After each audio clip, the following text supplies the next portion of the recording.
إخواني دنبيغا وشيء إلهي سبحانه وتعالى طبيعة أهان أما أصل أهم بنقو خلقي وإلهي نقو أبوري marka ma aha in cid lagu eedeeyo ma aha in cid lagu canaanto hadii cid lagu canaanan lahaa ilaahay subxaanahu wa tacaala ayaa nagu canaanan lahaa ilaahay subxaanahu wa tacaala laakiin wuu na booriyey ilaahay subxaanahu wa tacaala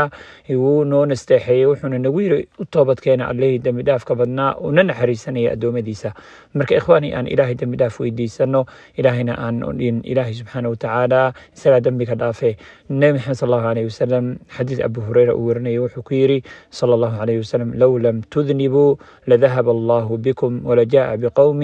يذنبون فيستغفرون فيغفر لهم النبي صلى الله عليه وسلم وحده المامي الله حديثك انت هره ما sheegin الله inuu maxay naftiisa ku jirtay ayaan ku dhaaranaya gacantiisa ku jirtaan ku dhaaranaya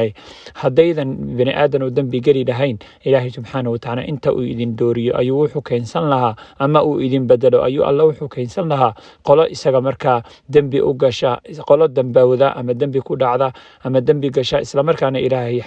intay xasuustaan dembi dhaaf weydiistaan ilaahayna uu dembi dhaafkooda aqbalo marka barakallahu fiikum allah idin barakay dembiga la isku canaan